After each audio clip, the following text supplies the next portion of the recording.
दोस्तों लगातार मैं वाराणसी की खबरें दिखा रहा हूं और अभी जिस बिटिया का डांस आप देख रहे थे वो बिटिया के पास हम लोग हैं और हम उनसे बातचीत करेंगे। बहुत सारे अवार्ड जीत चुकी हैं, बहुत ज़्यादा इनका डांस में मन लगता है। तो हम बातचीत करेंगे, खास बातचीत करेंगे और समझेंगे कि इसका राज क्या है और भविष्य में क्या दर्शकों को ये इसी फील्ड में काम करना चाहते हैं। सबसे पहले पीजी न्यूज़ चैनल में आपका बहुत बहुत स्वागत है। Thank you. तो कुछ बताएं अपने बारे में आप। My name is Samriddhi Sharma. I am belonging from Dhanbad. मैं धनबाद में रहती हूँ। अभी जस्ट एक साल होने जा रहा है। मैं वाराणसी आई हूँ वेब डेवलपिंग का कोर्स करने के लिए। मैं यहाँ डिजिटल मार्केटिंग का भी कोर्स की हुई हूँ। ठीक है, मुझे यहाँ ट्रांसफ़र किया गया है। मैं फ्रीलांसिंग में वर्क भी करती हूँ। मैं BA पार्ट 1 में हूँ। धनबाद मेरा कॉलेज है और मैं डांस मेरा एक हॉबी है। ये पैशन नहीं बनेगा, हॉबी है, बट इससे अगर मुझे कहीं मौका मिलता है, मैं कहीं पर भी ऑडिशन हो या कुछ भी हो तो मैं उसे देने की कोशिश करती हूँ। मैं अपना बेस्ट देने की कोशिश करती हूँ। कि आप वेब डिजाइनर भी हैं और आपका एजुकेशन भी चल रहा है, आप डांस भी बहुत अच्छा करती हैं, तो इतने सारे टैलेंट को आप कैसे लेके चल रहे हैं? बस अगर टैलेंट है और उसे आगे बढ़ाना है तो अपने अंदर जुनून 24 घंटे होते हैं दिन में, तो वो मेरी मतलब पैशनेट है कि मैं किस तरीके से अपने टाइम को निकालूं। वैसे तो मैं बहुत कुछ करती हूँ, खाना भी बनाती हूँ, घर पर स्टडी भी करती हूँ, सेल्फ स्टडी भी करती हूँ, क्लासेस भी करती हूँ, जिम भी जाती हूँ, डांस क्लास भी आती हूँ। तो मेरे लिए 24 घंटा, मेरा अगर कैरियर मुझे बनाना है तो मेरे लिए 24 घंटा बहुत ज़्यादा है और मैं इसी में अपना हर कुछ करना चाहती हूँ। भारत देश की एक बहुत बड़ी विडंबना है, लड़कियों को काम करने के लिए बहुत रोका जाता है, तो कुछ इस प्रकार का फेस आपकी? नहीं, मैं बहुत लक्की हूँ कि मेरे मम्मी पापा इतने अच्छे हैं। सबसे ज़्यादा मेरा भाई, जिनसे मैं बहुत ज़्यादा, 3 लोग मेरे लाइफ में जिनसे मैं बहुत ज़्यादा प्यार करती हूँ और उन्होंने आज तक, शायद ऐसा मैं सुनती हूँ कि लड़कियों के लिए ये रोक टोक है, पर मुझे नहीं लगता कि मेरे लाइफ में मैं कभी किसी चीज़ के लिए रुकी हूँ।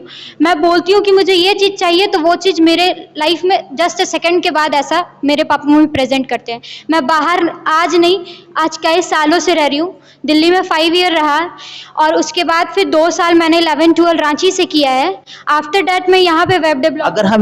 अगर हम स्कूलिंग की बात करें तो स्कूलिंग की जो लाइफ होती है वो बड़ी इंटरेस्टिंग होती है। कुछ पढ़ाई की कुछ यादें आप बताएं, जब आप 9-10th में थी, कुछ आपके साथ ऐसा मतलब घटना हुई हो जो कि बहुत यादगार रही हो, कुछ बताएं दर्शकों को। ऐसा कुछ नहीं है। मैं 9-10 में, मैं बहुत नॉटी लड़की हूँ और मुझे ये कुछ अदर चीज़ों में इंटरेस्ट ही नहीं रहा है, जैसे कि लोग लड़का लड़की ये सब में कभी इंटरेस्ट नहीं रहा है। फ्रेंड वगैरह? No, nothing. खाली फ्रेंड बनाई हो और गुंडी टाइप्स रहती भी थी अपने स्कूल टाइम। मार और देती हैं? बहुत ज़्यादा। मैं बहुत ज़्यादा फाइटर भी हूँ। मुझे गलत बात बर्दाश्त नहीं होती है। मैं कोई भी उससे अटैक कर देती हूँ और मैं स्कूल टाइम में गुंडी टाइप्स की थी। मतलब बस जो है सो है, बस बम फोड़ना, बाथरूम का ट्यूबलाइट उड़ाना, ऐसा कुछ ये सब करती थी। मतलब कॉलेज में मतलब एकदम पूरा धमाल मचाए रहे? आज तक मेरे टीचर लोग मुझे याद करते हैं। ऐसा नहीं है कि बुरे चीज़ के लिए, मैं बुरा करती भी हूँ तो अच्छा भी, मैं किसी की तकलीफ नहीं देख सकती हूँ, इवन ऐसा भी है मेरे अंदर। बट मैं किसी गलत काम को नहीं करना चाहती जिससे मेरे मम्मी पापा जो मुझे इतना छूट दे रहे हैं वो उस चीज़ को रोक के, बस यही रीज़न है कि मैं कोई गलत पॉइंट पे नहीं जाती हूँ। किसी से कोई उतना मतलब नहीं है। अपना लाइफ को फ्री एंजॉय और कुछ बनकर दिखाना है अपने लाइफ में, कि कल को दिन मेरे माँ बाप को लोग ये बोले कि तुम अपनी बेटी, बोलने वाले बोलते हैं आप अपनी बेटी को इतने छूट दे दिए, ऐसे करते हो वैसे करते हो, इतना नहीं देना चाहिए, पर मेरे मम्मी पापा बोलते हैं कि टाइम आने दीजिए, वो सब कुछ दिखाएगी। तो मैं उनकी बातों को पोक करना चाहती हूँ। और बाकी जो लड़कियाँ को घर पर रखा जा रहा है, टैलेंट है उनके पास फिर भी उनको नहीं निकाला जा रहा है घर से, तो उनके लिए मैं एक एडवाइज़र बनना चाहती हूँ कि मतलब दुनिया में ऐसे भी लोग हैं। अब बात रहा नव स्पंदन का, मैं यहाँ पे आई हूँ जिस दिन से मैंने दूसरे या तीसरे दिन यहाँ एडमिशन करा लिया था, एज अ हॉबी करा लिया था, बट ये मेरा फैमिली हो गया है। मुझे कोई चीज़ की दिक्कत होती है मैं मैनेजर सर से बोलती हूँ। मुझे कोई चीज़ की दिक्कत होती है, मेरे टीचर हनी सर है जो मुझे सिखाते हैं डांस, मैं उनको बोलती हूँ। मतलब एक फैमिली बन गई है और बहुत ही अच्छा, ऐसा कहीं फैसिलिटी। अगर हम करियर की बात करें तो आप अपने करियर को कहाँ पे देखना चाहती हैं? एक स्टार लेवल पे देखना चाहती हूँ। हर लड़की, अगर मैं इतना कर रही हूँ तो स्टार लेवल पे ही अपने करियर को देखना चाहूँगी। अगर किसी फिल्म से, बड़े फिल्म से या भोजपुरी इंडस्ट्री से या हिंदी जगत से अगर कहीं से काम आपको मौका मिल जाए करने के लिए तो करना चाहेंगे? ऑफ कोर्स करूँगी। कोई अपॉर्चुनिटी को छोड़ना नहीं चाहिए। कोई काम छोटी बड़ी नहीं होती है मेरे ख्याल से। हर अपॉर्चुनिटी, अगर आपको अपॉर्चुनिटी मिल रही है तो आपका ये लक है कि आपको कोई अपॉर्चुनिटी देने आ रहा है। सबसे बड़ी बात। समृद्धि जी, अगर हम और आपसे एक सवाल करें कि जब आप ग्रेजुएशन में आई तो अभी आप क्लास नहीं ले रही हैं, तो कैसे मैनेज करती हैं? मेरा नॉन अटेंडेंस है कॉलेज में। कोरोना से फ़ायदा है थोड़ा सा, इसीलिए उसका फ़ायदा उठा रही हूँ। तो मैं धनबाद में मेरा कॉलेज है, तो वहाँ से ऑनलाइन ऑफलाइन दोनों क्लासेस है, तो मैं ऑनलाइन प्रेफर करती हूँ और यहाँ पर रहकर पढ़ाई कर रही हूँ। क्लासेस करती हूँ मॉर्निंग में 7 से 8 क्लासेस रहते हैं कॉलेज। बनारस में आप अकेले रह रही हैं और परिवार का कोई रहता है? नहीं, मैं मेरे भैया के साथ रह रही हूँ। मेरे भैया आईआईटी नीट की तैयारी कराते हैं। यहाँ अपना कोचिंग है उन लोगों का। वो कोटा के टीचर थे, प्रोफेसर थे। यहाँ पे आके अपना कोचिंग खोले हैं अभी न्यू। तो मैं उनके साथ यहाँ रह रही हूँ। और क्या कहना चाहेंगे दर्शकों के लिए? आप जो पूछोगे मैं वो बताऊंगी। दर्शकों के लिए क्या कहना चाहोगे? बहुत आपको प्यार मिला। और आप डांस में मतलब कहीं पे किसी कंपटीशन में आप गई हो और आप? अब मैं 9-10 तक जाती थी झारखंड में। मैं झारखंड से बिलोंग करती हूँ, तो स्कूल की तरफ से बहुत सारा प्राइजेस भी मिला है। ऐसा नहीं है, डिस्ट्रिक्ट लेवल तक गई हूँ। बट उसके बाद फिर 11-12 थोड़ा प्रेशर हो गया था, साइंस लिया था, तो उसके लिए फिर मुझे जिस स्टेट से आप आती हैं, झारखंड की अगर बात करें, तो वहाँ पे झारखंड के लोग ऐसा कहा जाता है कि एजुकेशन के मामले में बहुत कम डेवलप हैं।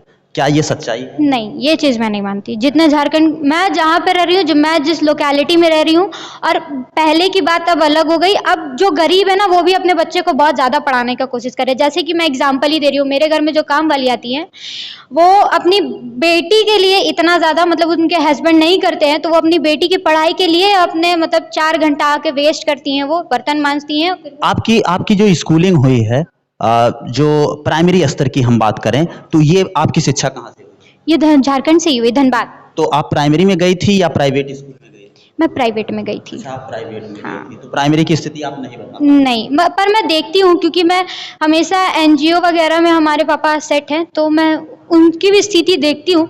बच्चे पढ़ते नहीं है, सबसे पहली बात ये है। प्राइमरी और सेकेंडरी बिलोंग नहीं करता है किसी एडुकेशन के लिए। अब हमारे घर में एक आईएएस भी है, जो सरकारी कॉलेज, जैसे बोला जाता है कि सरकारी स्कूल से पढ़े हुए हैं। आज के डेट में आईएएस है वो, तो पढ़ाई। झारखंड में हमेशा कुछ ऐसा कहा जाता है कि वहाँ के शिक्षक जो होते हैं वो बड़े दबंग होते हैं। वो किसी रिपोर्टर वगैरह को भी एक बहुत वीडियो वायरल हुआ था, किसी रिपोर्टर को वहाँ पे एक शिक्षक मार दिया था। तो ये सही था? सब होते रहता है वहाँ पे। ये गलत हुआ था, सही था? ये सब होते रहते हैं वहाँ पे। ये सब होते रहते हैं। वो गलत हुआ था ना? गलत बात है, ऐसा नहीं करना चाहिए। बट वहाँ ये सब एक शिक्षक होके एक रिपोर्टर के ऊपर हाथ उठा दे, ये गलत बात है? बहुत ज्यादा, बहुत ज्यादा, बहुत गलत बात है। All are having respectful life, so. तो दोस्तों, आप जुड़े थे समृद्धि के साथ, जो कि धनबाद से हैं और इस समय ये वाराणसी में रह रही हैं। नवस्पंदन एकेडमी, जैसा कि मैंने आपको बताया, पीछे लोगो भी दिखाई दे रहा है। नवस्पंदन एकेडमी में ये डांस सीख रहे हैं और बहुत अच्छा परफॉर्म कर रहे हैं। आप इनकी वीडियो को अभी देखें, तो इनको ज़्यादा से ज़्यादा आप प्यार, आशीर्वाद दें। और क्या कहना चाहेंगे मम्मी पापा के लिए? लास्ट सवाल।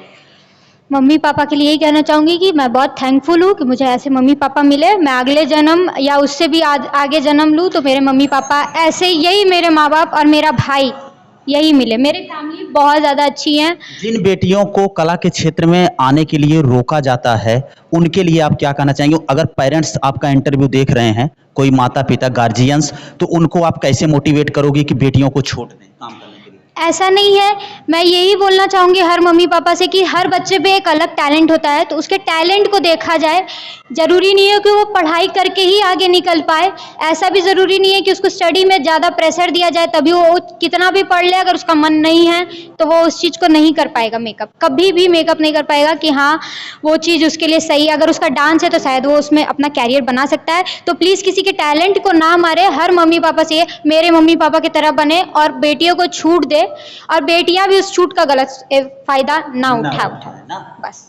बहुत बहुत धन्यवाद समृद्धि जी, आप जुड़ी थी पीजी न्यूज के साथ। और आपको बता दें कि इसी प्रकार की खबरें देखने के लिए लगातार आप पीजी न्यूज से जुड़े रहें। और इस वक्त हम आशीष के साथ, जय हिंद, जय भारत।